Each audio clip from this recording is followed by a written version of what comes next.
And we are live. Good afternoon, everyone. Welcome to A Bookish Moment. I'm Sarah Burr.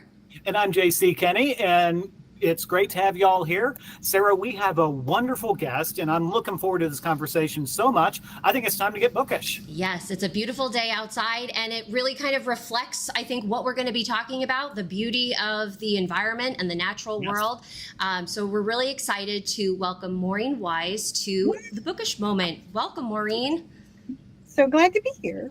We're really excited to dive into your writing career because you have taken two very different genres and paths and found a really nice connection between them. So it'll be really exciting to dive in. And this is a bookish first for us. For our viewers who may not know, Maureen is the author of a hiking devotional. So we're going to be talking about her process and just kind of like the beauty and power of nature. But she also writes as Iris March as a cozy mystery author. So we just got a lot of really exciting things to talk about. So Maureen, before we get into talking about your works, I'm wondering if you may just introduce yourself to our audience members and tell them a little bit about you. Yeah. Hello, audience members and everyone else. So I was a double major in English and biology and just assumed as a 22-year-old that I would write a book someday. Right? Like I just assumed that would happen. And it took much longer than I anticipated to finally come up with the ability to commit to characters to get a whole book out. But I, like you said, I've written a hiking devotional called Strength for My Path. And then I have a few stories under Iris March, my pen name, in the Succulent Sleuth series. And I have more on the way. I think that the Succulent Sleuth is like the most fun, like cozy mystery title to say. Like I always smile when I see your books because I love that series title so much. We've got our viewers chiming in, Farmhouse Reader saying good afternoon. We've got DHB saying hello, Karen Lackus saying hi, and Guy That Fixes Stuff saying happy Tuesday. So we've got a great crew with us this afternoon. Thanks guys for being here. Maureen, let's talk about your devotional first because I just found this to be such a, it's such a beautiful collection of thoughts and prayers and just like of goodness. And I would love to know right off the bat, how did you come to arrive at, especially being a cozy mystery author, how were you inspired to write this? So I said that I was a biology major, right? And I have worked in the environmental or sustainability field my whole career. And so being out in nature was like a requirement for my first job, getting out and not just like on hiking trails, but like blazing through the woods to go and take water samples, do these restoration projects. And so in my like entirety of my 20s, I was outside as a requirement and it was lovely. And I really, when I got a different job, kind of craved being outside, and so started hiking more frequently.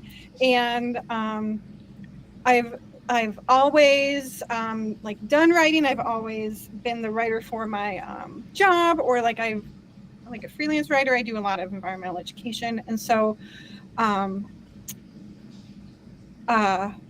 I guess I'll just say I have a devotion that is not published that I have an agent for, but we just have not found. I'm sorry, my cat is like really trying. He's like making all this noise. I apologize. Introduce us to your kitty cat. We love pets on the show. I don't know if he'll get up here, but yeah. Now that we want her to be on camera. Oh my goodness! Oh, my a Black Panther. Oh, yes. Beautiful.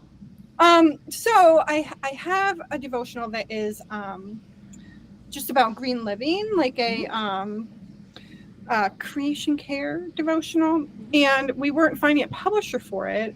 And I was just like, gosh, I love the environment. I love thinking about nature and connecting that with faith, and asked my agent, do you think I could do a hiking devotional? And she was like, you need to start this tomorrow.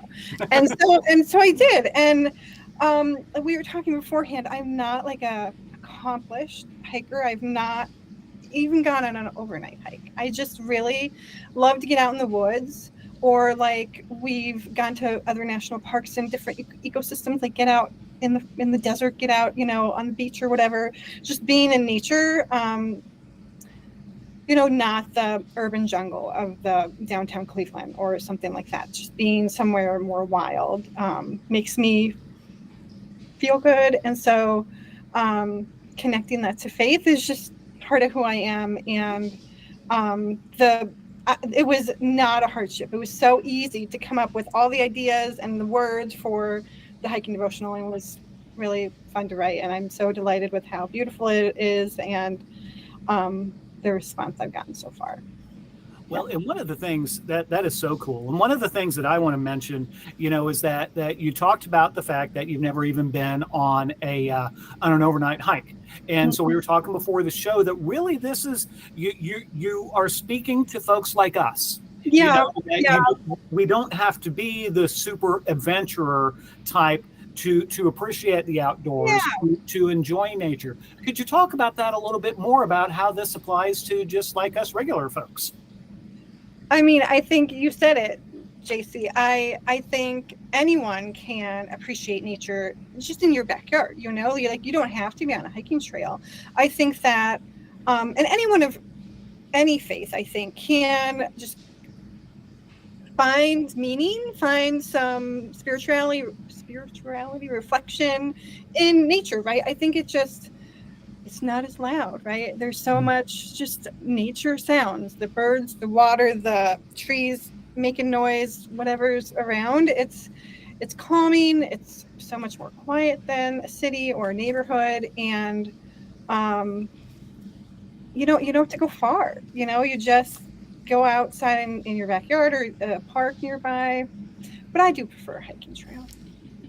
That's pretty cool. Well, sorry for dominating the conversation here, but I have another thing that I want to mention, because for those of you, probably none of you know that I actually got my master's degree in environmental education years ago. So I'm just loving this topic. So apologies, Sarah, but it reminds me of a book. And this is a book that I want to challenge all of our listeners to go out and try to find, by the naturalist Sigurd Olson, called Listening Point. And it is a Hallmark book written, I think, in 1938, talking about his experiences. He had a place in northern Minnesota. The point being, though, is the book was titled Listening Point because he wanted all the readers to find their own listening point. And Maureen, why don't you take it from there? Tell us, do you have your own listening point? Okay, so I call it a touch point. Like I think of, that's a thing that I think of, and I encourage people to find, like, certainly the big tree in my backyard is a touch point, but on the hiking trail that, it's not a hiking trail, it's an all-purpose trail that's paved, that's like 2 doors down from our house, and we are on this Metro Parks trail as a family, or one of us is like every day on this trail. And about 1.5 miles away is this enormous American beech tree. And I just love this tree. And every time, like, I tell myself, okay, I'm just going to walk there, right? Like, that's all I'm going to get there and come back. But a lot of the time I'll go farther, but like, I tell myself that's the spot I need to get to. And just like seeing how the leaves change every year, and like a couple branches are, moved or fallen down or whatever, like that tree, I don't know, it's like a nature touch point for me to be able to think about how it changes throughout the year. And I mean, certainly not everyone experiences the seasons quite as much as Ohio does, but I think everyone can find a little spot. It doesn't have to be a tree, but something that you can consider from season to season and year to year and see how it changes. I think it's a really cool thing to do. That's a beautiful idea, and like just a way to kind of center yourself in the universe, no matter what's going on. I love that idea. And I do want to say hi to Regina. Thanks, Regina, for joining us. One thing, Maureen, before we maybe move on to chatting about the kind of environmental awareness that you do in your Cozy Mysteries, I just want to take a moment to kind of dive into some of the points of Straight from My Path. How you have structured the book, and the book itself, the hardcover copy. Oh my goodness, so beautiful. Gorgeous! It is so beautiful. It's so beautiful. It's like gold stuff. Yeah, like it's like beyond my expectation. And it's like almost pocket size, so it's like very. Yeah. It feels like something that you can carry with you. Some of the devotional titles that you have, you've got Forgiving Sunburns, Leave No Trace, Carry a Compass, and how you organize them, I thought was really, really, from just even like a craft writing perspective, where you start with the scripture and then you have kind of your thoughts and this really like nice conversation that you have with your reader before you have the devotion, as well as, I think they're called connections, but you might have a different title for them, because I noticed it was like nature connection, hiking tip, and it was just like a really nice way to frame your thought process. And I'm wondering, was that something that came to you very naturally? Was it something that was right out of the gate, like, this is how I think this information should be delivered? Is this something that like all devotionals do and I don't know what I'm talking about? Could you tell us just like how it's structured? You are so, you're really making me blush. Thank you for being so complimentary, Sarah. So yeah, most devotionals do have like the Bible verse and then something, right? Usually a reflection. And some of them have a prayer at the end, some of them don't. Certainly most don't have a hiking tip at the end, right? But I don't remember the first one I wrote but I knew that I kind of wanted to do a little more like fact thing at the end, like some sort of like information about what I was talking about. And so I have a lot of nature connections. They're like some interesting idea or like kind of, fact and about like whatever I was talking about. Like in the sunburn one, I like, do you know hippos can get a sunburn? I didn't know that. And like pigs and sheep that have been recently sheared. So I really enjoy doing all that research. And then some of them didn't have a nature connection, like a fact to share, but I would have like a hiking tip in some of them. Depends on this topic. But yeah, so that little end part was a lot of fun to put together.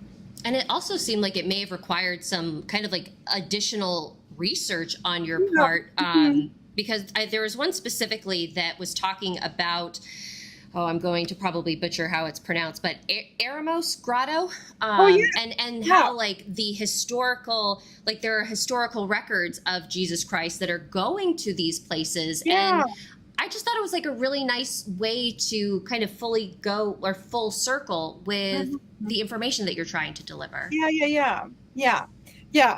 Okay. So just a little info for the readers. That is, so I do think it's Eremos Grotto, and I think that's how you say it. I haven't been there, but apparently we had messed up, and it's not in Jerusalem, it's in Galilee. And so that's a little mess up that it is fixed in the ebook and in future printings, but right now the 30,000 they printed are incorrect. So that first one is totally my favorite and totally like the Bible verse that is my favorite Bible verse, and it's talking about Jesus, and it says that he himself often withdrew into the wilderness and prayed. So like Jesus even wanted to go outside and hang out in nature, right? Like, shouldn't we all do that if he did, right? So I think that Bible verse kind of goes, is the whole theme. I like that. That's it right there. And but of course there's more, and you deliver. It's 52. Am I? Yeah, 52. 52. Yeah, I don't know. I wouldn't read it weekly, but that's what the publisher wanted. I thought it should be 50 or 60, but that's what we wanted. Well, that really is amazing. And folks, I just want to let you know that unfortunately our time is half past through. So we're just having such a great time. If you have any questions or comments for Maureen, please feel free to drop them in the chat, just so long you're logged into your YouTube account. And, we'd love to hear from y'all. And I am, being the type of person I am, we've got this wonderful uplifting chat we're having. Now I'm going to turn to murder, because that's the kind of dude that I am. So, we kill people all the time. Yeah, we do. Yeah. So, go ahead, Sarah. I just have to say before, and JC, I'll let you ask your question. But one thing, Maureen, that I just think is so funny about your biography as Iris March is you're known for killing houseplants, and yet you're like this eco-friendly individual. I just think it's such a funny juxtaposition. So we'll talk a little bit more about that, but I love it. The ones behind me. Yeah. When I was thinking of who I would want to write as a main character in my books, I really wanted someone who was good with plants, because I'm so bad with plants. And so Molly is amazing at, propagating and planting plants and keeping them alive, but I am not. And so I have a cousin-in-law, like my cousin's wife. Her family owns a garden center, and she helps me know better about plants. And my mom has such a green thumb. My mom is so good at plants. So they are the people that help me figure that out in the books. So speaking of the books, the first one in your series is called The Broken Bridge. Tell us a little bit about it. And if you also want to kind of feel free to weave in the connection between, your devotional and how that kind of works all into your cozy mystery writing. Yeah, so like I said, I've worked in the environmental career my whole life. And when I started writing this book, I kind of couldn't keep out the green living tips. They just kept coming. So I was like, okay, we're just going to say this is an eco-friendly garden center, and we're just going to go with it. And I'm not ever trying to beat anyone over the head with it. There's no monologue about climate change or anything. But Molly has green living things that she does, and she does them, right? And that's how it's weaved in. I know I didn't want people to, like I say, it's an eco-friendly garden center in the book description, because I don't want people to go in there thinking I want people to know that going in. And so Molly's garden center happens to sit on the Buckeye Trail, which is a real trail in Ohio. It goes in a circle all around our state. And, like I said, hiking's my favorite thing. So I wanted there to be the trail too. And real people do not actually die on the trail, but in my books they do.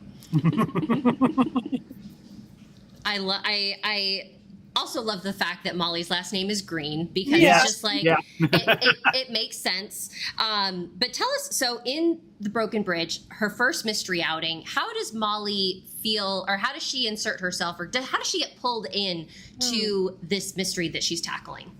So at the garden center, they share a parking lot with the trailhead. So people walking on the trail see, there's a sign that says, "Oh, snacks and bathrooms this way." And so a hiker comes, uses the bathroom, buys some snacks, kind of hangs out there for a little bit, and everyone who's there gets to know him mildly and thinks he's lovely. And then he keeps going.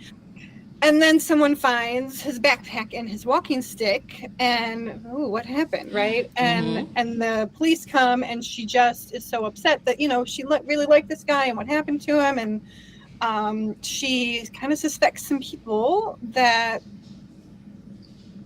the police aren't noticing maybe were involved, and so she, like cozy mystery main characters are nosy and can't help themselves. So yeah.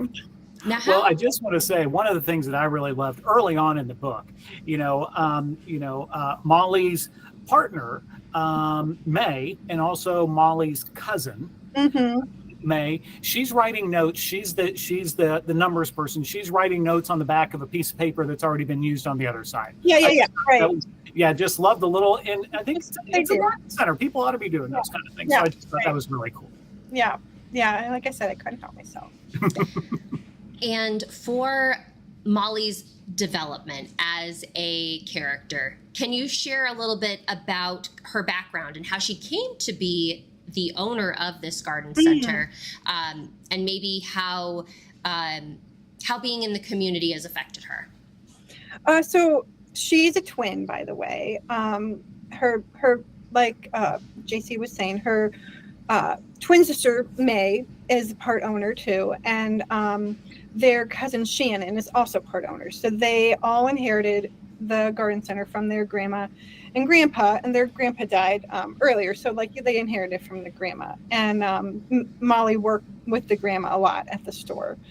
May didn't always work there, but now she does. But she's like the like you're saying, like the money person, the person that's thinking about the numbers and everything.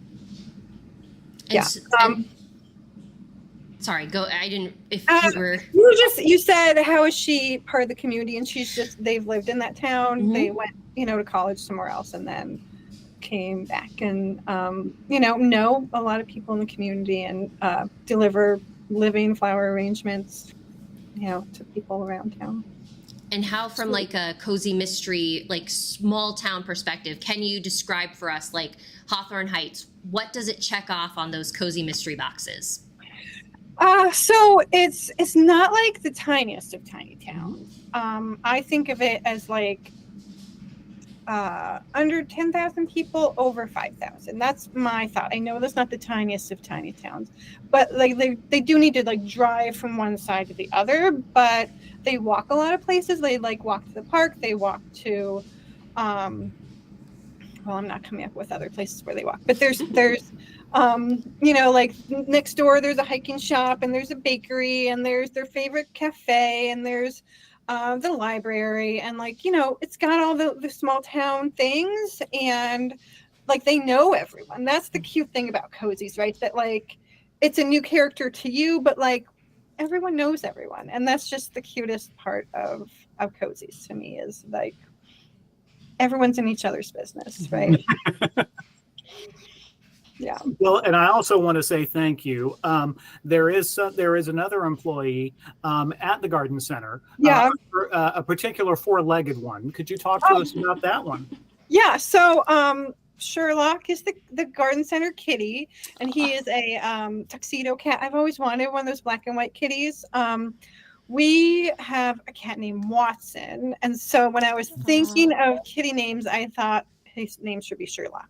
And I decided that Molly's husband, Scott, is a major reader, and so he named Sherlock. Grandma let him name Sherlock when he was reading all the Sherlock mysteries.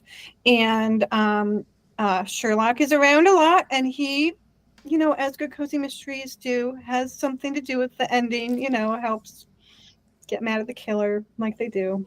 So. And how does, so we have book one, The Broken Bridge. Mm-hmm. Then we have a fun mini mystery that comes immediately afterwards. Can you share a little bit about that and what Molly may be up to in that installment? Yeah, so it was part of originally an anthology that were all supposed to be bookish stories with the Aconite Cafe, and it's called a Bookworm of a Suspect. And so after that was released a few months later, I put out on my own, and it's an ebook. It's like a fourth of a book. It's like not even quite a novella, but I think it's just so fun because it's at the library tech, and Molly's helping organize a plant swap. And my library had a plant swap a couple weeks ago, and I was like, oh, this is what's gonna happen. But no one died that I know of. But so someone they're cleaning up afterwards, taking stuff up to the attic, and someone collapsed in the attic. And so Molly is really upset and has to, figure out what happened, because the police or the EMT people seem to think it was just a heart attack, but she thinks no. She smelled something planty, and so she, knows he has to get into it. And it's a fun little mystery. Smelled something planty. I love that. And so what is then next for Molly? Yeah, so the next book is not out yet. It's called Secret Songwords and Succulents, which is part of the Succulent Sleuth series. Like I'm making this real hard for myself. And It is so the first one happens in May, the second one happens in July, and then this one is in September. And the town, Hawthorne Heights, is having a Buckeye Trail Festival. Like if you're a trail town in Ohio, you have a festival.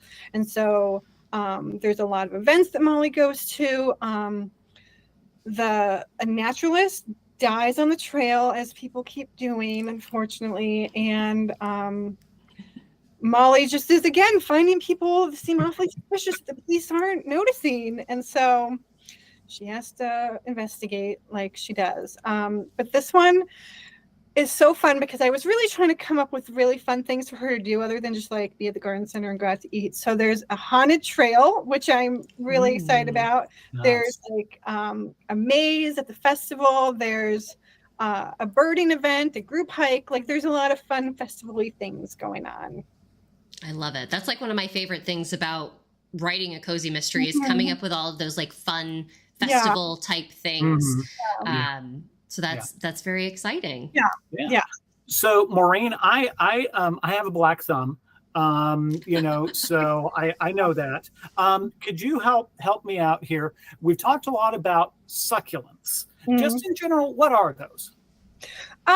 So succulents, I mean, again, I also have a black thumb, right? But my definition that I would use are plants that don't need as much water, right? That I keep watering anyway, and I keep trying. It's just so hard not to water them. So they're like little cactusy plants, right? Okay. I don't have. I have so many Legos of succulents. Oh, yeah, I've heard about these Lego plants. Yeah, so they're like plants that don't need a lot of water that would live in the desert, right? Okay. And they're really popular, and Molly doesn't really love them because they're so popular. That's part of her character arc, is to try to eventually she'll like them. I'm thinking you mentioned that you have a problem like watering your plants too much. Yeah. We have a plant that has somehow lasted for about 10 years where we water it like once every 6 months, and it's not a succulent. It's just like this plant that is clinging on for dear life.